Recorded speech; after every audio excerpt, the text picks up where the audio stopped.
¿Qué tal y cuánta información hay de esto? Yo le puse ese título en principio porque pues es la técnica directamente de la que vamos a hablar, pero el antecedente de esto, y es importante hablar como parte además del proyecto de un ciclotrón en México, que en 1911 se discutía en el Instituto de Física que era necesario que México, siendo la economía número 15, que no, era el único que no tenía un acelerador ciclotrón. Se plantea además que tendría un costo de 0.004% del Producto Interno Bruto, y hubo una red temática de CONACYT en el cual se discute, inclusive se aprobó el proyecto y se iba inicialmente a construir no inicialmente, de hecho en el estado de Morelos. Este proyecto, está aprobado el proyecto, pero sin presupuesto, y de hecho ya se acabó el sexenio y no va a haber presupuesto. La red continúa trabajando, y la razón de que se hable de un ciclotrón es porque justamente las estaciones de trabajo, que son pues los lugares donde se hacen los experimentos, independientemente de los fines del acelerador ciclotrón, es que es muy similar a XPS. La diferencia es de que el costo de un equipo de análisis de superficies cuesta alrededor de $1 millón, y un ciclotrón cuesta $1,000 millones. ¿Ven? Pero bueno, la tecnología es diferente, de hecho se desarrollaría ampliamente pues, la ciencia en México, pensando en este tipo de aplicaciones que debería haber, y probablemente pues, más adelante el proyecto se haga realidad. Los equipos de análisis de superficie son diversos, o sea, de hecho hay configuraciones de todo tipo. Actualmente todos tienen el mismo tipo de detector, que son detectores hemisféricos, y les digo, eso depende pues de hecho el costo. Nosotros tenemos uno como pero hay configuraciones diversas, inclusive que se hace el tipo de material, se hace in situ y se transporta en el ultraalto vacío. Anteriormente teníamos este equipo, que era un equipo de Microtech, que ya está pues jubilado. Estuvo 15 años operando en el instituto. La UNAM fue la institución en el país que tuvo el primer equipo de análisis de superficies, que está en Ensenada. Y actualmente ya hay 22 equipos. El crecimiento ha sido de manera exponencial, además de la demanda a nivel internacional de este tipo de técnica. Actualmente tenemos un equipo de Physical Electronics, que es Si le quitamos la cortina, es un aspecto más general del laboratorio y de la cámara donde se hacen los experimentos, que es esta de aquí, que es una cámara de ultraalto vacío. Bueno, los antecedentes de la técnica son, pues, en principio es el efecto fotoeléctrico, y que Hertz ya hablaba de él cuando veía que había emisión de luz de algunos materiales. Pero en 1887 ni siquiera se había descubierto el electrón. Hasta 1900 que se plantea la teoría cuántica, y Einstein es el que, acuérdense que le dan el premio Nobel por explicar el efecto fotoeléctrico. Entonces, queda completa la descripción del efecto fotoeléctrico, y hay, como parte de los efectos de producir fotoelectrones o de ionizar el átomo, hay electrones Auger, que están adjudicados precisamente a Pierre Auger, que también le dieron el premio Nobel, pero quien los descubrió fue su estudiante de doctorado. Resulta que es muy curiosa esa historia porque su hijo trabajaba en la universidad, y ella era su estudiante de doctorado y le asesoraba la tesis al hijo, pero Pierre Auger ya tenía el laboratorio de rayos cósmicos. Entonces ella logra la explicación y le dan el premio Nobel a Pierre Auger. De hecho, ella es prácticamente desconocida.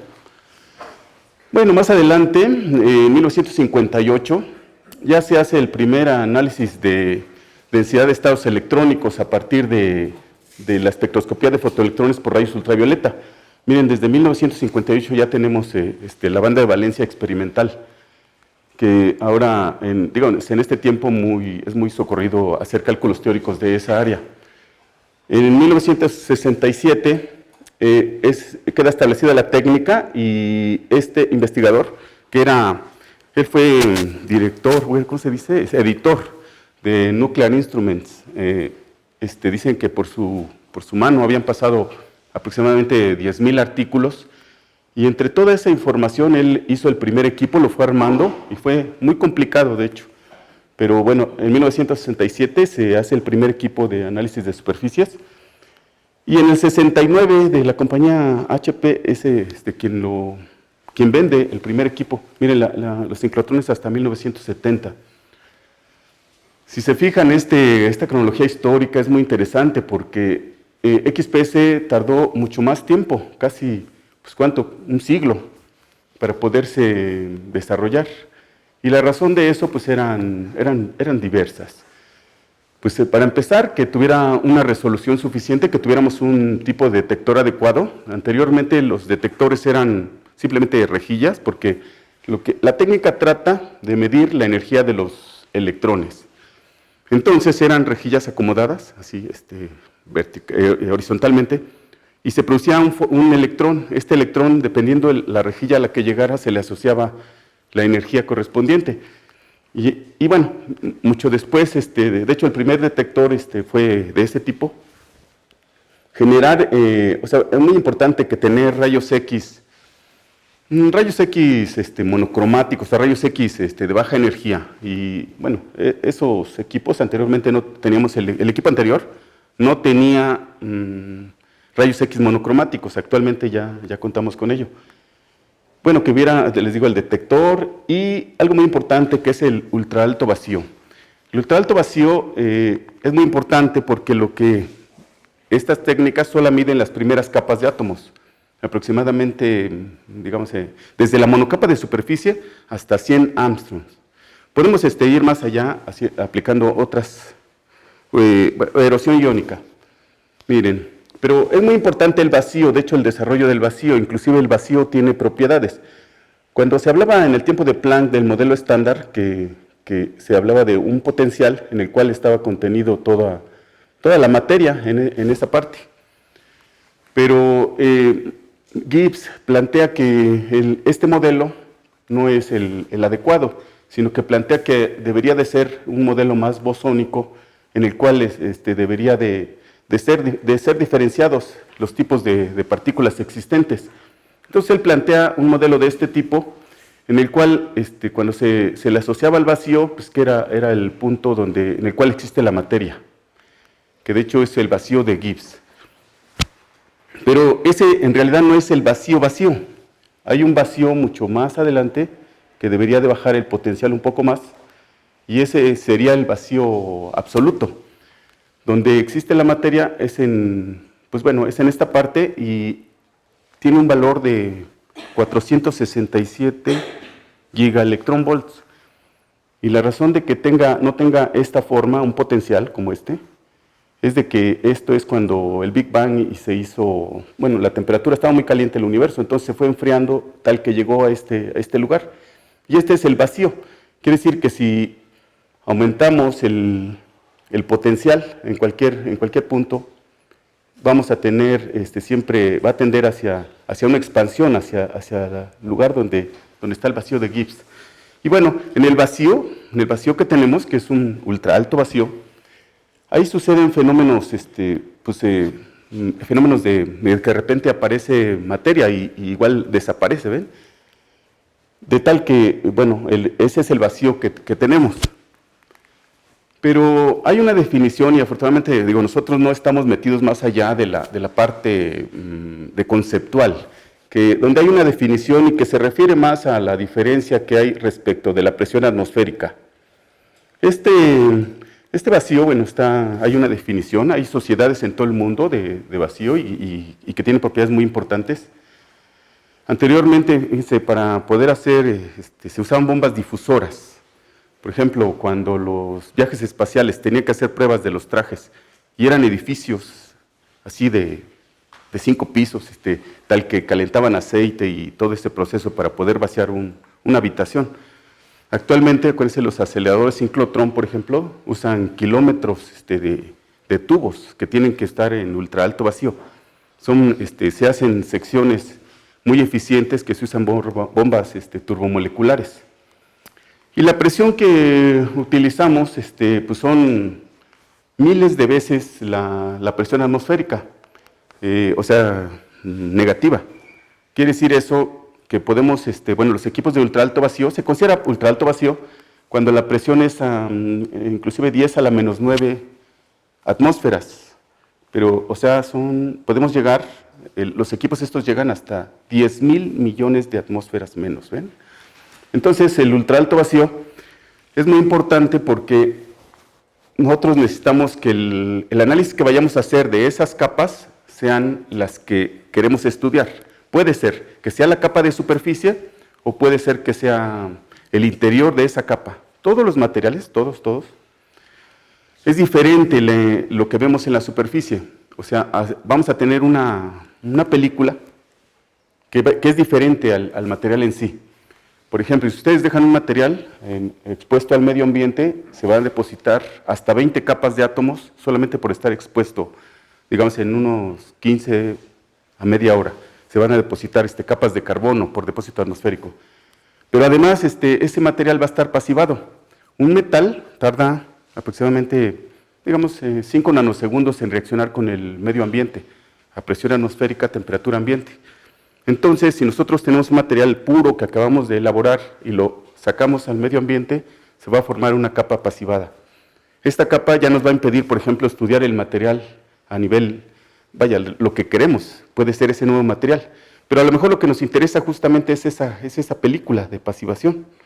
Puede ser, por ejemplo, hacemos un recubrimiento duro y es muy importante la superficie o un material que sea resistente a la corrosión. Entonces, pues hay necesidad de hacer una definición de qué es una monocapa. Una monocapa se define como 10 a la 15 átomos por centímetro cuadrado. Acuérdense que existe el concepto de qué es una película delgada. O hay una película gruesa o un material en bulto.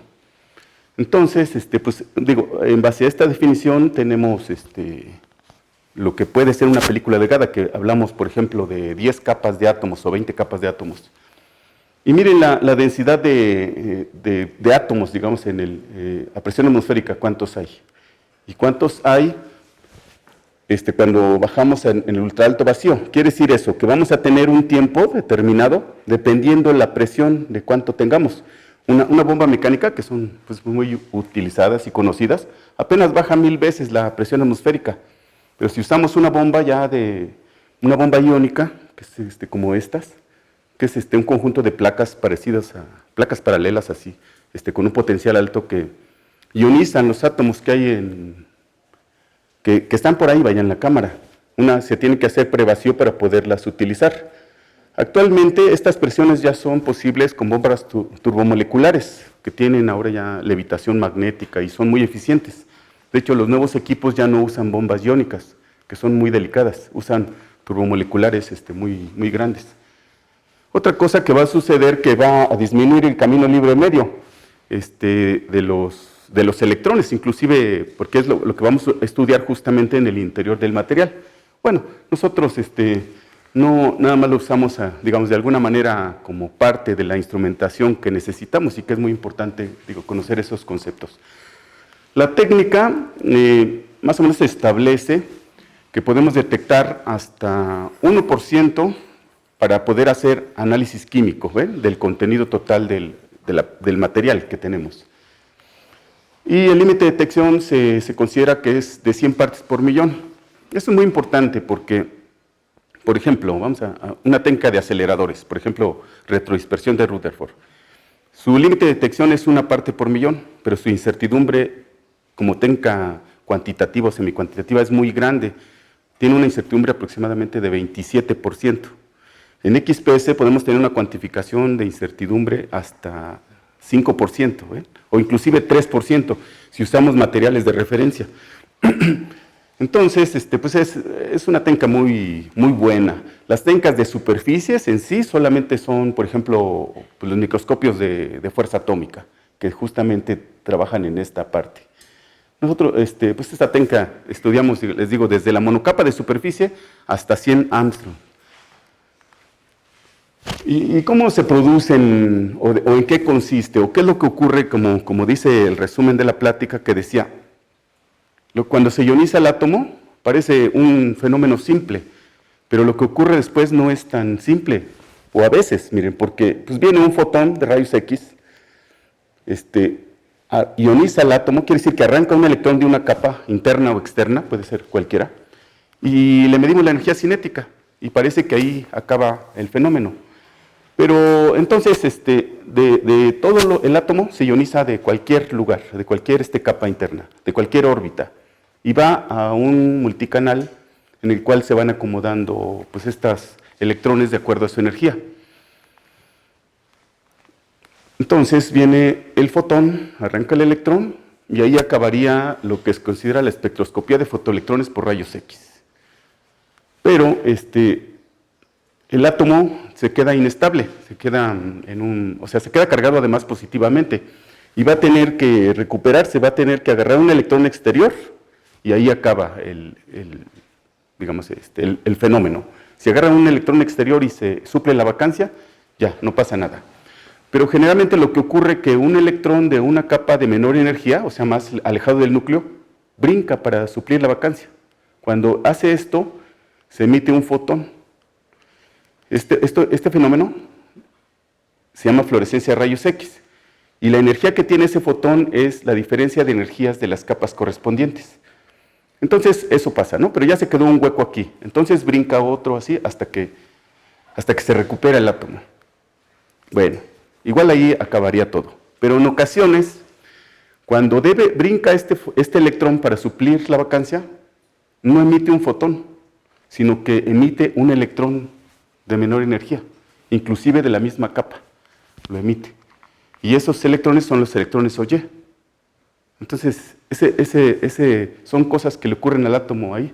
Hay otros fenómenos, muchos, de hecho, diferentes, distintos, porque acuérdense que va a tener estados que cumplen con el principio de exclusión, pero están ubicados perfectamente, y que tenemos, por ejemplo, aquí tenemos 3 estados, aquí tenemos 5, dependiendo cómo se llama la capa. Por ejemplo, es S, P, D, F. Entonces, imagínense cómo se convierte esto. Y la descripción es muy simple, porque lo que medimos es la energía de enlace de la órbita. Entonces, la energía de enlace del electrón en la órbita, que es la energía de enlace, es igual a la energía de la fuente incidente de rayos X, en este caso de aluminio, de 1486.6 electronvolt, y lo que medimos es la energía cinética. Hay una parte que también es la función de trabajo, pero esa nosotros la compensamos en el detector, y entonces eliminamos esta parte y se queda justamente la ecuación que corresponde al efecto fotoeléctrico. Entonces, vamos a ver, ya les dije que pues van a acomodarse las señales o la energía de los electrones de acuerdo a la cantidad que contenga el material. Pero este es un espectro de barrido completo, y se selecciona la región y se toman condiciones diferentes y se toma un espectro de alta resolución. Este espectro de alta resolución, lo vemos aquí, es de plata y tiene 2 señales que corresponden al orbital 3D. 3D 5 medios, 3D 3 medios. Y eso ocurre por el acoplamiento del spin órbita. Quiere decir que el electrón tiene un momento angular, pero además está moviéndose en la órbita. El acoplamiento de eso forma pues, que se generen los dobletes.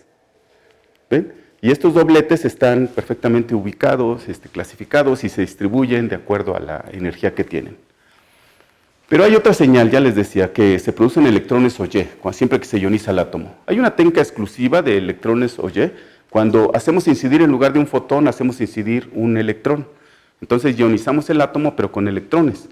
Y la técnica se hace específicamente y se llama espectroscopía de electrones OY.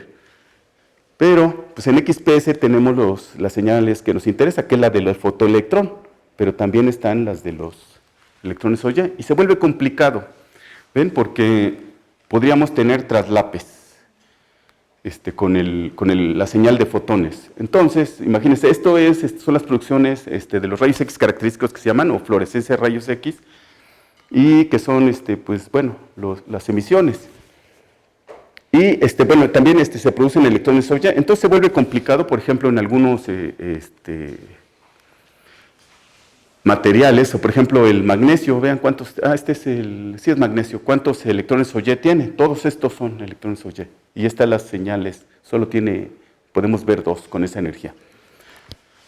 Bueno, entonces los espectros se toman un espectro de alta resolución, de tal manera que, digamos, se selecciona y luego se hace análisis de deconvolución para saber cómo están los grupos funcionales ahí y van a corresponder de acuerdo a la cantidad y a una energía de enlace correspondiente. El funcionamiento o un esquema general, todos los equipos funcionan así. Una fuente que incide, se monocroman los rayos X, van a la muestra, de la muestra van a un detector hemisférico y se detectan, más o menos de esta manera. Este es el fenómeno en sí. Los equipos actualmente pues son monocromáticos, se difractan, de hecho en este cristal, en este monocristal, que es un cristal correspondiente, por ejemplo, específicamente para la señal de aluminio, porque hay también para magnesio, o sea, que son casi, se dice que tienen dos ánodos, el magnesio y aluminio. Entonces, este es para aluminio, y también se puede producir electrones secundarios a partir de las ionizaciones, de tal manera que se genera una imagen de microscopía electrónica. Más o menos es buena la resolución como para los fines que se necesita y que se pueden hacer las mediciones. Se puede hacer imágenes de 0.05 micras, ¿no? Bueno, milímetros, de 1400 micras.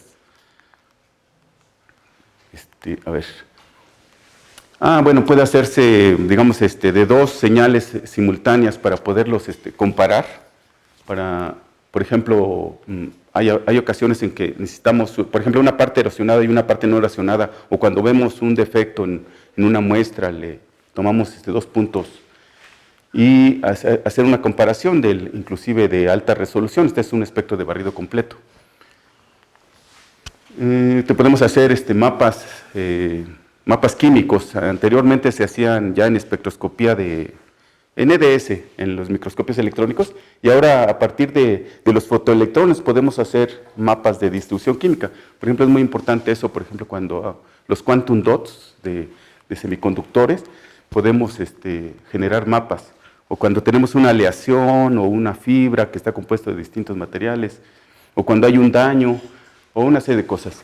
Miren, esta compañía, Physical Electronics, generó una patente para poder hacer mediciones que no haya que no sea una neutralización después o un corrimiento al espectro.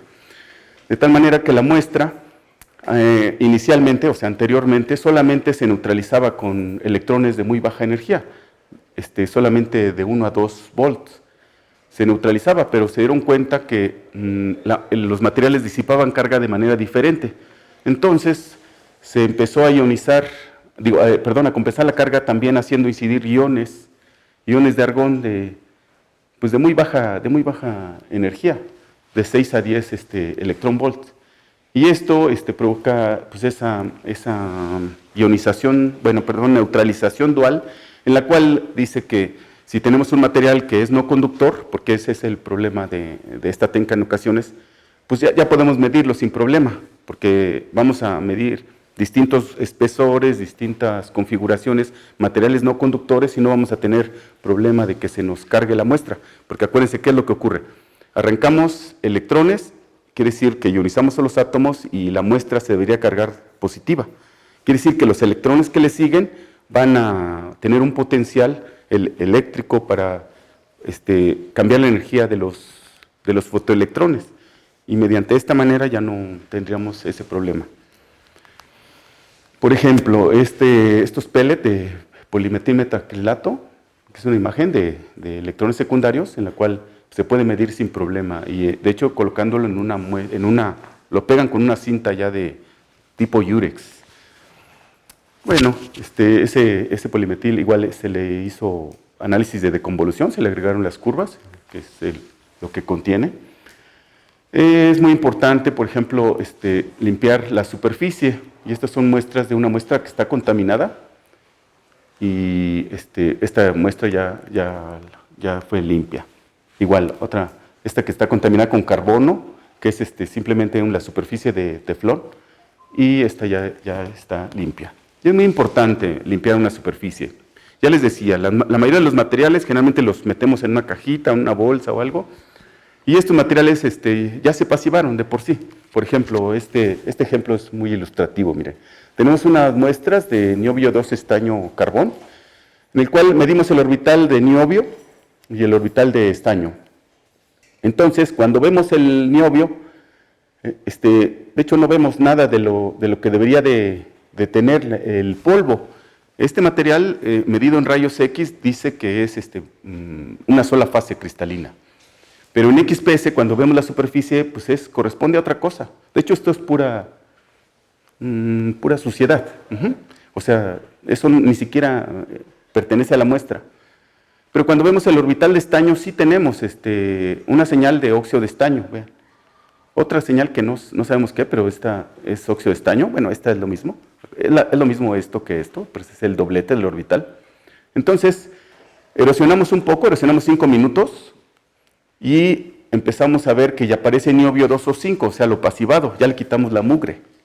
Empezamos a ver lo pasivado y empezamos a ver con claridad el óxido de estaño y empezamos a ver la fase. Aquí ya también apareció, o sea, el compuesto que tenemos.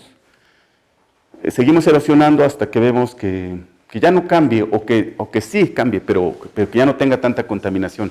Quiere decir eso, que un polvo, por ejemplo, lo vamos a erosionar de tal manera que le vamos a cortar, ¿no? Así como si le hiciéramos un corte. Pero siempre va a haber expuestos en los gránulos, va a haber expuesto el material pasivado y siempre vamos a tener esa contaminación. Pero justamente para eso vamos a hacer análisis de deconvolución después, para obtener los estados de oxidación correspondientes. Además, podemos erosionar, o sea, se usa un cañón de iones de argón, con hasta 5 keV de energía, en el cual vamos a ir quitando material. Y vamos a hacer, miren, por ejemplo, se pueden hacer perfiles de profundidad erosionando y midiendo, por ejemplo, a nivel elemental. Quiere decir, estas capas son muy delgaditas y se puede hacer un perfil de profundidad. Si hiciéramos un análisis, por ejemplo, con retrodispersión de Rutherford, lo vería in situ. O sea, quiere decir que la partícula alfa va a entrar y va a salir y lo vamos a ver el perfil. Pero aquí vamos a ir quitando material y vamos a ir midiendo, digamos, a una tasa de tiempo o de erosión variada, dependiendo de las condiciones que utilicemos. Los perfiles al interior, por ejemplo, de estas películas de silicio es muy variado, puede comportarse de manera diferente. Por ejemplo, este es el sustrato y esta es la película. Y la película tiene una interfaz de manera diferente. Estas son multicapas. Y la interfaz es muy importante, por ejemplo, en semiconductores. Miren, por ejemplo, este es un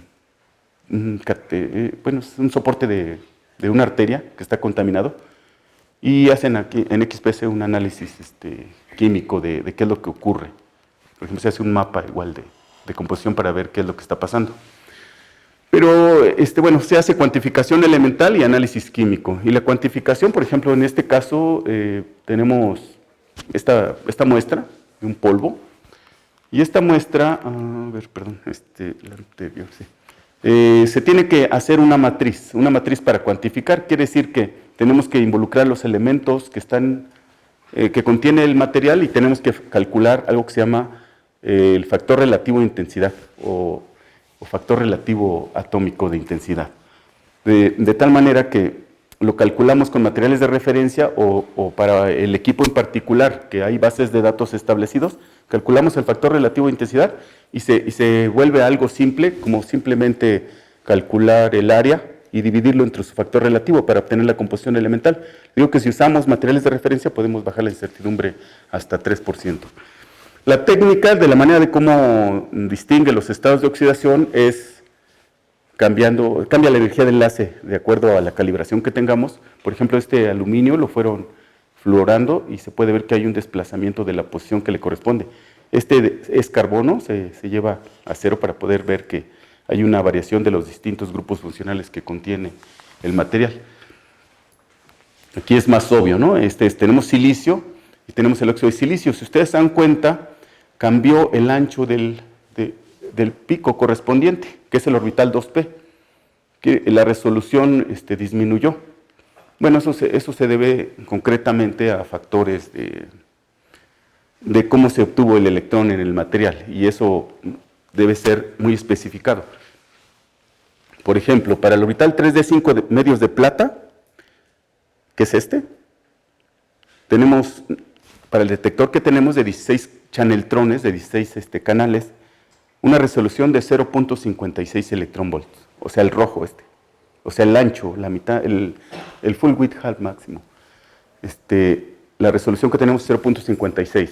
Generalmente la literatura usa un electronvolt de resolución, o sea, nosotros casi estamos usando la mitad, con un paso de energía de 11.75. ¿ven?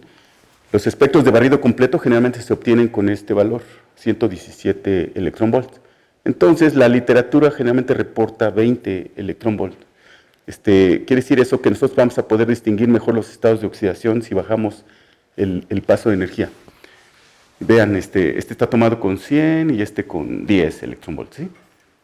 Entonces, para que vean cómo está el asunto, porque cuando vemos la literatura y luego no coinciden los valores que tenemos, pues seguimos por ahí buscándole.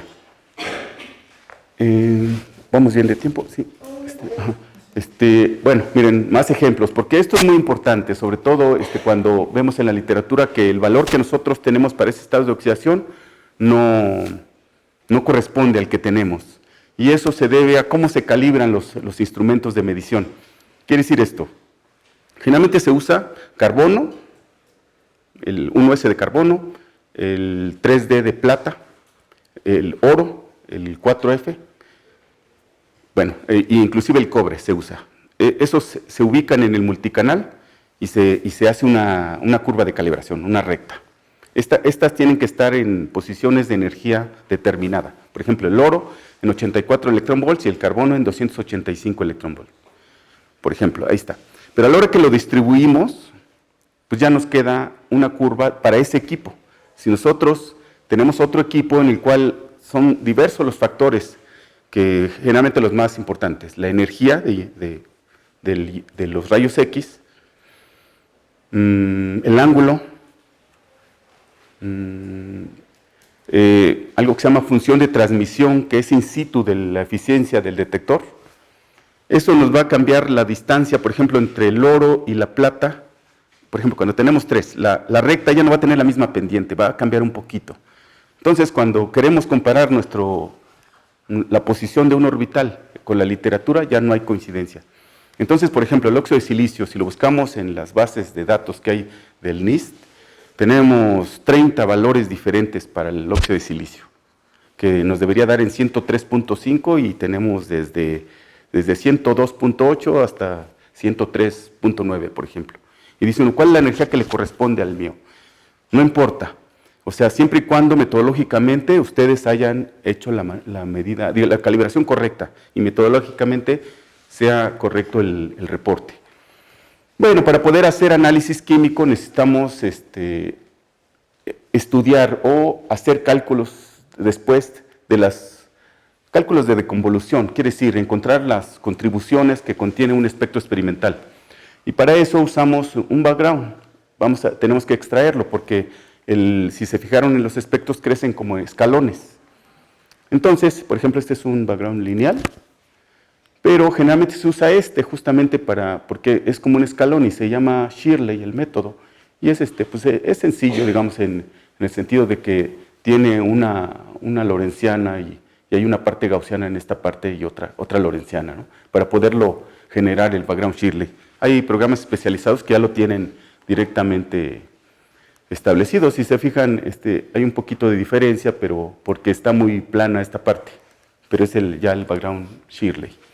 La manera de cómo se calcula, si se fijan en esta imagen, pues no puede ser curva gaussiana porque justamente tenemos un escalón, entonces se usa unas lorentzianas en los bordes o las colas del espectro, del pico. Además de que acuérdense que si es una espectroscopía atómica, no corresponde a la estadística de Euclides, sino son estadísticas de Poisson. Bueno, entonces se hace el cálculo generalmente de las deconvoluciones, se hace con curvas boitianas. Boitianas porque es una gaussiana, una lorentziana y además es asimétrica. Entonces, lo que se busca con el análisis de deconvolución es encontrar las componentes que debería tener el espectro experimental y hacer un ajuste. Esa es la parte, digamos, importante como aplicación en ciencia de materiales. Entonces, hay materiales que tienen muy bien comportados sus estados de oxidación. A medida que aumenta la energía, porque nosotros graficamos al revés, quiere decir que acá está el 0 y aquí tiene una posición.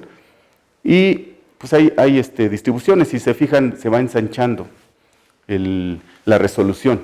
Entonces, cada orbital se va a comportar de manera diferente. Van a tener, si es un doblete, van a tener distintas alturas y va a ensancharse de manera diferente. Va a tener proporciones diferentes que deben corresponder si se usó el mismo equipo a la resolución correspondiente. Bueno, hay una técnica que igual contiene el equipo que tiene un goniómetro automático en el cual podemos medir la monocapa de superficie o hacia el interior y que se llama resolución angular. Entonces, más o menos funciona de esta manera. Uy, no se mueve. Ah, ahí va. Miren, acuérdense que parte de la probabilidad de que sea emitido un fotón con las condiciones depende del ángulo. Pero además aquí, pues a medida que vamos a hacerlo, lo podemos llevar hasta 0 grados, que es rasante, que es cuando podemos medir una monocapa, o a 45 grados, que tenemos la mayor eficiencia de producción de electrones, pero además tenemos en bulto, inclusive podemos llevarlo hasta 80 grados para que pueda ver al interior, lo más profundo posible. Si tenemos una capa, por ejemplo, pasivada de óxido de silicio, podríamos medir el espesor, inclusive solamente con esta técnica. Entonces, va a depender del ángulo, la manera de qué tanto vemos del material, pero también va a depender de sus estados internos. Entonces, siempre vamos a medir con un mismo ángulo para que pueda ser comparable el material. Los equipos generalmente, les digo, están a 45 grados. Hay fenómenos que ocurren porque la ionización no acabó ahí. No acabó con la producción de electrones Auger, sino que tenemos otros fenómenos. Acuérdense que los detectores no ven rayos X, o sea, solamente van a ver los electrones. Entonces, hay otro fenómeno que ocurre, que se llaman satélites, shake up. Quiere decir que cuando se ionizó el átomo vibra, dicen, ¿no? Inclusive hay un fenómeno mucho más allá que dicen que el núcleo vibra, ¿ven? El átomo está vibrando ahí. Entonces, cuando se ioniza el átomo, el fotón que debería de ir a parar a la posición que le corresponde a la energía de enlace, no llega a esa posición, sino que se desplaza a mayor energía. Híjole, debí poner ahí la ecuación de efecto fotoeléctrico, ¿se acuerdan? Energía de enlace es igual a H nu menos la energía cinética. H nu que es la energía de la fuente, ¿sí? O sea, el fotón debería de venir para acá, pero cuando sale, interacciona con los electrones de valencia.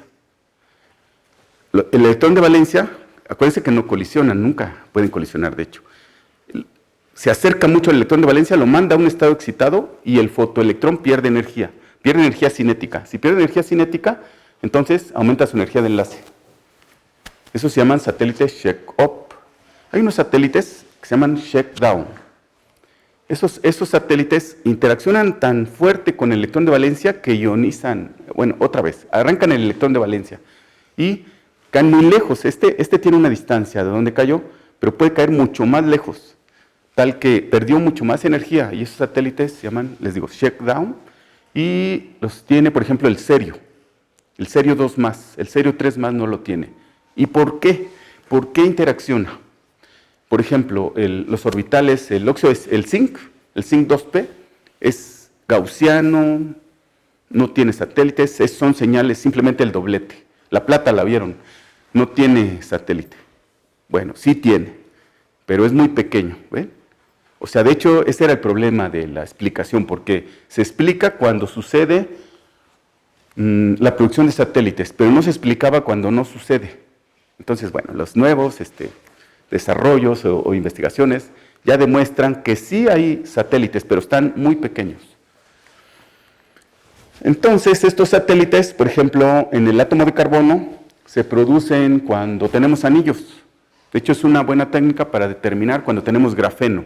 Tenemos que tener el satélite de la hibridación del orbital, de pi a pi conjugado. Tenemos que tener esta señal. Si no tenemos esta señal, no hay grafeno. ¿Ven? Podemos tener carbono amorfo que no produce el satélite. Por ejemplo, hay satélites diversos, inclusive varios. Por ejemplo, en este caso es el cobre metálico. Tiene un pequeño satélite, o sea, es muy pequeño, pero sí tiene. Este es el cobre 2+, y este es el sulfato de cobre. Y vean, tiene 2 satélites. Además, una deformación aquí, en el orbital. Esa deformación no es un satélite. Esa deformación es otro fenómeno que se llama desdoblamiento múltiple. Y a ver, vamos a ver. Miren, los satélites inclusive nos ayudan a identificar los estados de oxidación, pero también están asociados a sus propiedades magnéticas.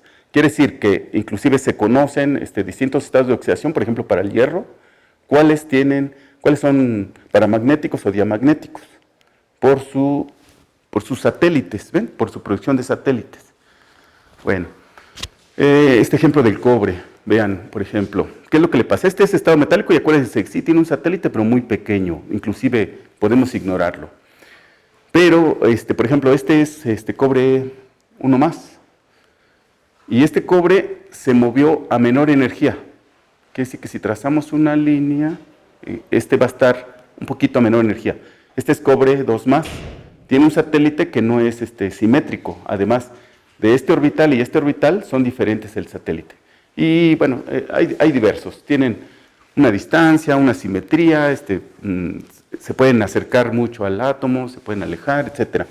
Y estos otra vez, ahí están sus satélites, pero el fenómeno de desdoblamiento múltiple se vuelve más interesante y mucho más complicado, porque vean por ejemplo en el caso del níquel y del óxido de níquel. Este tiene un satélite, el óxido de níquel también tiene un satélite. Podemos simularlo con una estándar, una curva gaussiana, pero no podríamos. Tendríamos que agregarle por lo menos 2 curvas aquí para poderlo simular.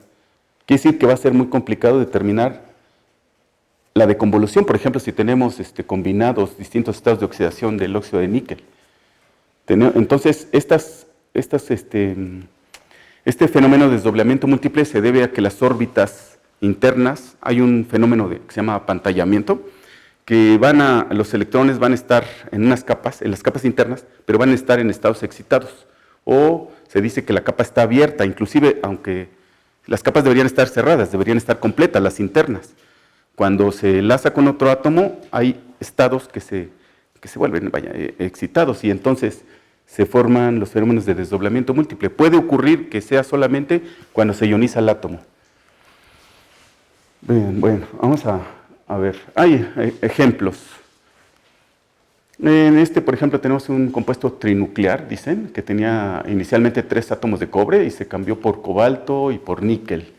Entonces esta es pseudoefedrina, que además es un compuesto quiral, que tiene 2 configuraciones, y que nosotros si hiciéramos análisis XPS tendríamos la misma información, no sabríamos esto, pero lo sabríamos por los iones que le metemos y además cómo se comporta en un campo magnético. Tal que hacemos el análisis de convolución y miren, esto cuando aprendan a hacer análisis, o sea, esto podrían tardarse una semana, ¿no? en hacer el análisis. Entonces, no hay capricho, las curvas todas tienen de acuerdo a la configuración y la energía que le corresponde, de tal manera que este compuesto está soportado en agua. Y entonces, pues bueno, se trabaja mucho, ¿no? Al principio, es un poco complicado. Vean qué es lo que ocurre, por ejemplo, al combinar óxido de plomo con teluro. Simplemente teluro, se supone que era teluro, pero ya estaba más oxidado que nada, se combinan, nada más por mezclarlos en el mortero, así, se forman 1, 2, 3, 4, 5, 6, 7, 8 estados de oxidación. Acuérdense que es lo mismo ver esto que esto. 8 estados de oxidación. se muele 4 horas en un molino de bola y lo que se buscaba era encontrar el teluro de plomo, pero hay un óxido residual también. Entonces el plomo, el teluro de plomo y el óxido residual. Si vemos el orbital de oxígeno, pues tenemos este es el que corresponde al óxido residual que está ahí. Entonces, ese es el análisis químico que se hace y es muy importante. Vean este caso que, de hecho, es muy extraño que esta perovskita la han trabajado muchísimo y hay de distintos tipos y configuraciones. Ese es este tipo. Y se dice que tiene valencia mixta. Entonces, este es el espectro, cuando es estequiométrico, y generalmente o reportan este orbital o reportan este otro. Entonces, pero se puede determinar con mucha claridad cuando tiene la valencia mixta, ¿ven? Inclusive el estroncio, de hecho yo pensaba que el estroncio debería de ser 2+ siempre en este tipo de configuración. Pero miren, sí hay una contribución que es 1+, y que debe corresponder cuando la delta es de 0.5. Si nosotros le cambiáramos a 0.7 o lo que sea, deberíamos de tener solamente diferencia en las proporciones del estado de oxidación, pero siempre debería de ser ese tipo de vacancia. Hay materiales que son muy complicados, que de hecho ni siquiera el conjunto de técnicas, infrarrojo, resonancia y otros, pueden determinar estados de oxidación.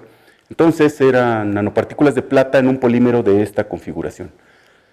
Y simplemente las nanopartículas de oro, perdón, dije plata, de oro, crecen, pero solamente cuando tiene bromo. Intentaron poniéndole, por ejemplo, flúor aquí, y no crecían nanopartículas, simplemente se depositaba oro.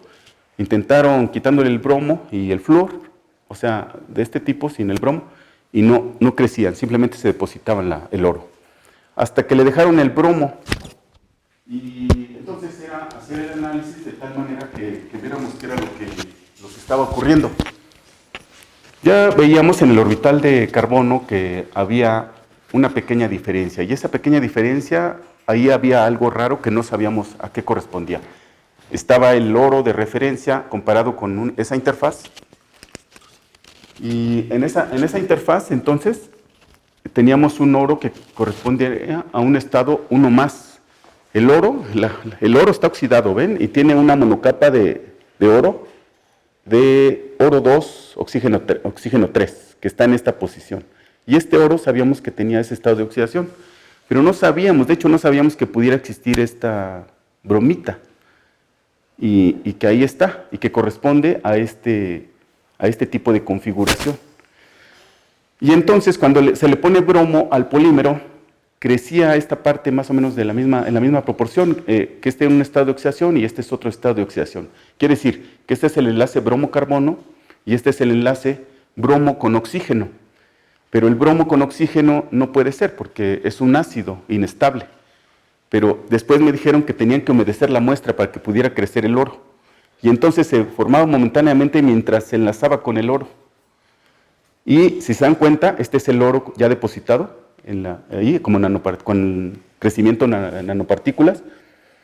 Y lo que sucede que no es que desaparezca sino que se incrementa de manera pues, casi al doble. ¿ven?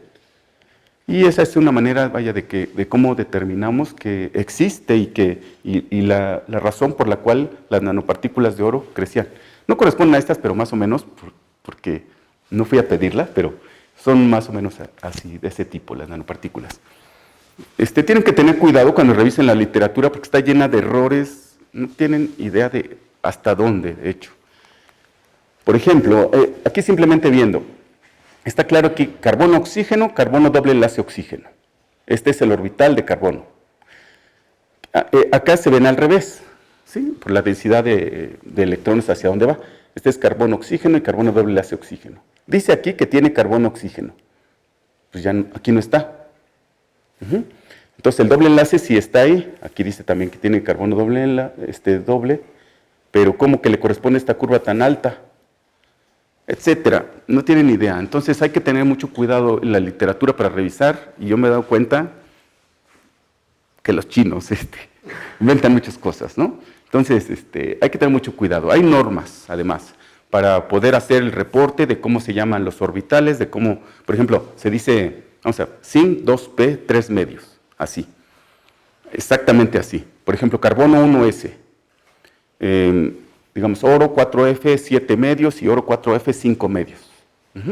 Ya sea que lo pongan, generalmente se pone como subíndice, el valor del acoplamiento spin-órbita, y hay normas, hay 15 normas que regulan eso y van desde la calibración hasta la metodología. La metodología no es que me traen la muestra, la coloco, la mido y les doy sus espectros, ¿no? O sea, hay un procedimiento que de hecho hay hasta artículos especializados que hablan de 47 pasos para hacer una medición XPS. ¿Y qué tipo de materiales podemos medir? Pues cualquiera, que sea un sólido, que no se degrade entre 80 y 100 grados centígrados y que sea de baja presión de vapor. Por ejemplo, un material higroscópico podemos medirlo siempre y cuando lo sequemos, digamos, de manera adecuada. Inclusive materiales orgánicos, podemos con un hisopo poner pues una pequeña embarrada y secarlo. O, por ejemplo, es útil para funcionalización de superficies que luego son acuosas, pero inclusive deshidratándolos puede hacerse el análisis. El haz puede ser desde 10 hasta 200 micras y podemos medir, o sea, imagínense la cantidad que se necesita, muy poquita, una cantidad muy pequeña, un punto, ¿ven? Así, o sea, un puntito. Alguna vez hice análisis de una pintura, esa pintura la estaban restaurando y se robaron una muestra para poderle hacer análisis y estudiar el tipo de tinta que había. Bueno, entonces son cualquier material, les digo sólido, que no se degrade entre 80 y 100 grados centígrados, puede ser inclusive líquidos iónicos, por ejemplo asfalto lo podemos medir sin problema. Y vean de esto que era, porque ven que la carrera aquí de forense, que está en la Facultad de Ciencias, y era a propósito meter como esta parte, que era el tipo de análisis que se puede hacer. En este caso deberíamos estudiar la tinta que habría, tomando una muestra del material. Pero se han hecho estudios, ¿no?, de distinto tipo. Por ejemplo, estos personas que plantean que pueden estudiar residuos de bala. Es medio absurdo porque dicen, por ejemplo, es que se queda en la piel la pólvora o los residuos y hay que buscarlos. Ellos colectan muestras de 1 a 10 micras y luego hacen la medición y obtienen unos espectros buenísimos, que a mí se me hace más falso, pero puede ser, ¿no? Puede ser. Pero, por ejemplo, sí se hacen estudios de tinta y no es a propósito que está una falsificación de la firma de Chávez, el venezolano, ¿no? Se pueden estudiar fibras, ¿ven? Que eso sí es útil, digamos, para nosotros en las películas, ¿verdad? Pero probablemente en Estados Unidos o en otros países sí se estudian ese tipo de fibras, como lo vemos en los documentales. Inclusive cheques falsos, o sea, por ejemplo, que le completaron cosas o hicieron ahí pues una alteración del cheque y se estudian las tintas que hay. Por ejemplo, se usan daños. Voy a contar, una vez me llevaron unas muestras de metal. Entonces esas muestras estaban rotas y tenían PET adherido.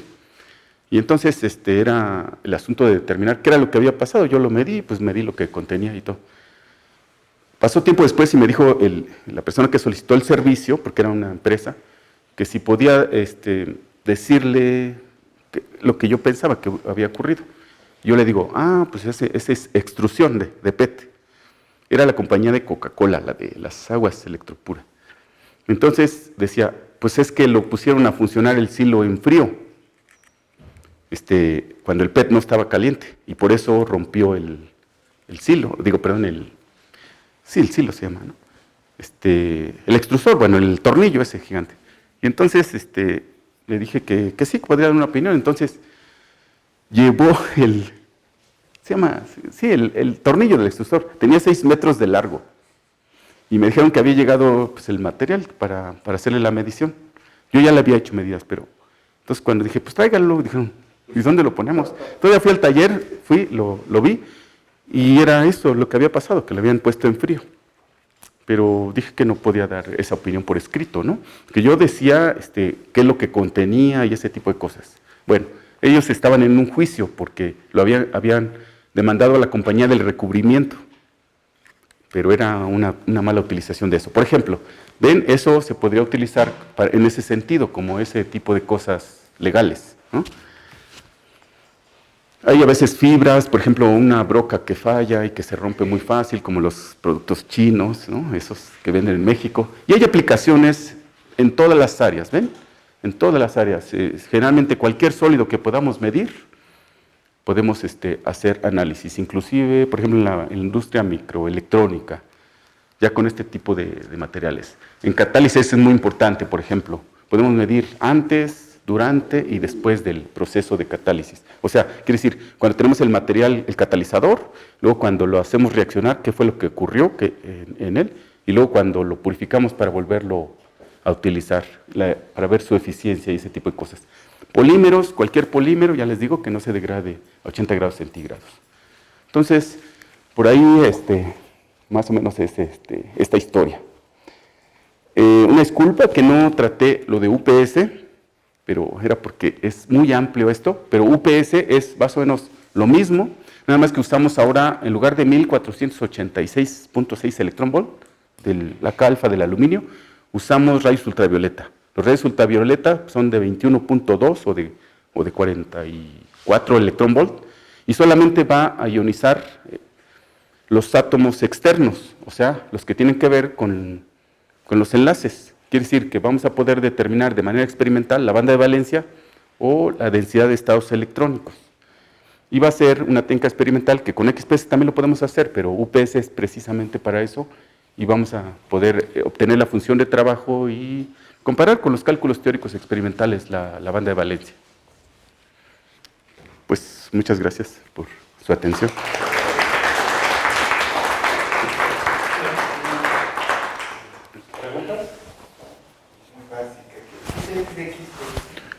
Espectroscopía de fotoelectrones por rayos X. Viene de X-Ray Photoelectron Spectroscopy. Anteriormente la técnica se llamaba ESCA, Electron Spectroscopy for Chemical Analysis. Y pues, de hecho era más química, digamos, pero al principio es físico.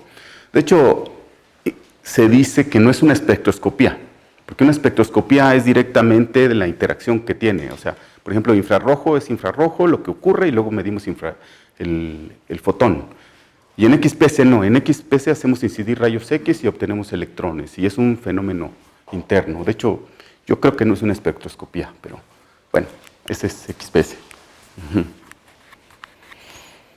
Sí. Yo tengo una pregunta, a lo mejor me perdí en algún momento, pero menciona que algunos enlaces forman por dobletes por los orbitales. Entonces, esa distancia entre doblete y otro, ¿me puede decir, son tablas o alguna manera que menciona el infrarrojo, en donde yo puedo decir, bueno, es tal elemento que tiene o tal elemento? Sí, pero más que nada, haz de cuenta que si tienes un doblete, generalmente te fijas en el orbital que sea más intenso, o sea, el de mayor número cuántico, que así va a ser, de hecho esa es la regla. El de mayor número cuántico va a ser el más intenso. Por ejemplo, el oro, el 4F7 medios y 4F5 medios. Yo veo el 4F7 medios. Y ese se debería comportar similar al otro. Vamos a pensar en el caso del cobre, cuando el orbital el satélite era no simétrico. O sea, quiere decir que aquí tiene dos satélites y acá uno. Sí lo tiene, de hecho, pero teníamos que poner acá una sola curva y aquí dos para el satélite. Pero bueno, entonces nos dedicamos a un orbital, y ese orbital le corresponde una energía de enlace. ¿Sí? Para el oro le corresponde 84, para el aluminio 72.3, por ejemplo.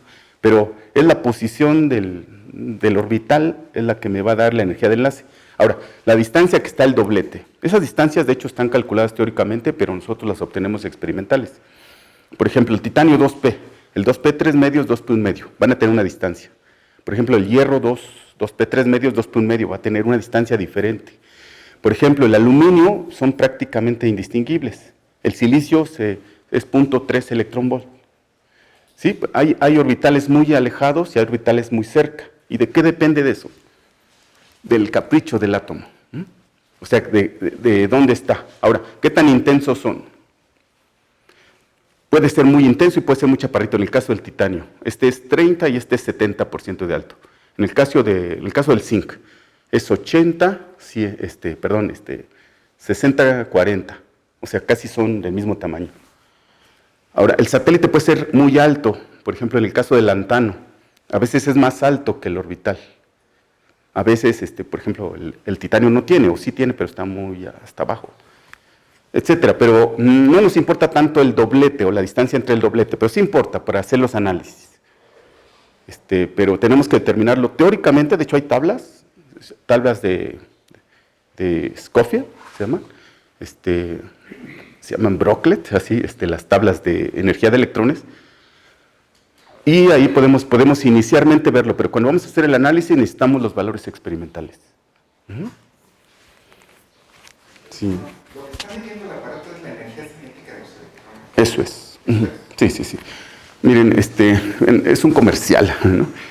Va a haber un curso de 2 semanas en el Instituto de Materiales, a partir del 4 de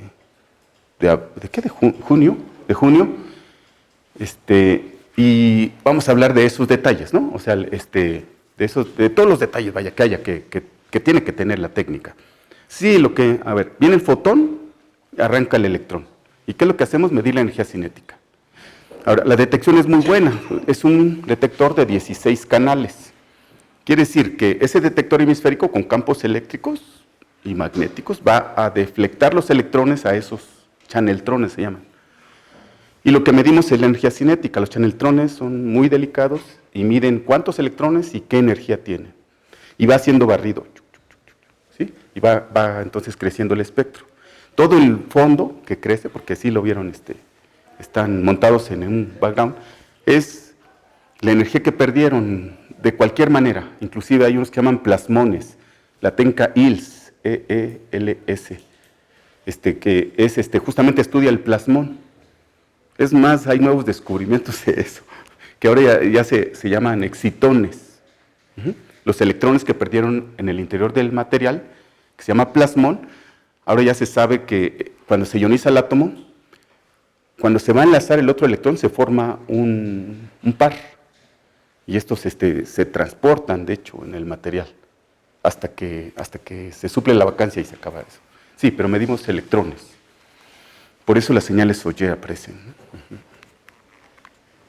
¿Y la altura de los piquitos tiene que ver con el número de electrones o de...? Sí. ¿Sí? ¿Es la intensidad? Sí, hay dos fenómenos que ocurren, o sea, por ejemplo, decía el titanio 60-40, ¿sí? O el zinc, casi 55, 45. ¿No? Bueno, eso que usted me decía, casi 50-50. Ahora, el titanio, como 30-70 de alto. ¿De qué depende la altura? Del número de estados y de la probabilidad. Las espectroscopías hablan de algo que se llama sección eficaz. Y la sección eficaz es la probabilidad de que ese electrón, en este caso, llegue, o sea, tengamos una producción muy buena, que depende de todos los parámetros, la energía, el ángulo, el átomo específico. Entonces va a cambiar la intensidad, pero depende de los estados cuánticos de la órbita. Eso lo pueden ver. Entonces, que si la órbita es cerrada, abierta, porque se va a hacer más ancho o más angosto, entonces vamos a tener distintas probabilidades. Y pues es variado, de orbital a orbital cambia. Inclusive, si está enlazado con otro material, puede cambiar. Bueno, en alguna de las obras que mostraste, decías que para el grafeno tenía que aparecer un satélite. Está aquí luego. A veces tienen grafeno bicapa. Ajá. ¿Cómo afectaría? Y también, si esta sería una forma de poder caracterizar un sistema bidimensional a parte del grafeno. No creo que se pueda, no. Miren, acabo de medir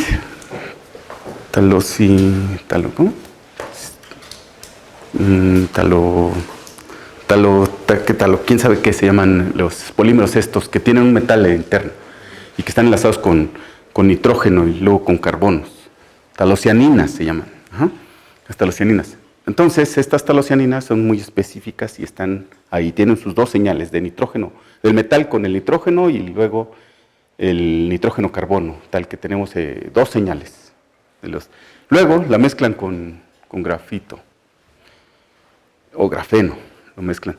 Y desaparece un pico y dicen, ¿cómo es posible? Cuando le hacen infrarrojo, ahí ven que está. Y desaparece un orbital, o sea, una contribución. O sea, teníamos dos señales en el orbital, de nitrógeno 1s, que es un singulete. Entonces, queda una sola. Dicen, ¿qué es lo que pasa? O sea, ¿qué es lo que pasa? Entonces hablamos de los estados cuánticos. Pero aquí lo que ocurre es que se vuelve indistinguible el estado de oxidación, porque se pone encima de otro. Entonces hay más influencia del externo que del interno, de cómo está su energía de enlace en los electrones. Quiere decir que hace una distribución del enlace. Pero en principio, si es grafeno, deberíamos ver esto. Ajá. Y depende de qué tan puro esté, o sea, porque podemos decir que tenemos grafeno, pero inclusive expuesto al medio ambiente, se hidrata y se va a empezar a formar aquí un oxígeno, o sea, carbono-oxígeno, pero que no está enlazado, porque ese le correspondería a una energía un poquito mayor, si es enlace simple o enlace doble.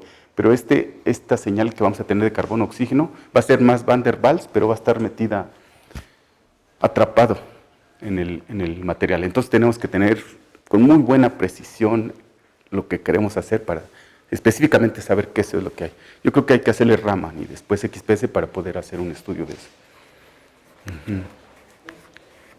¿Alguna pregunta más? Está complicado.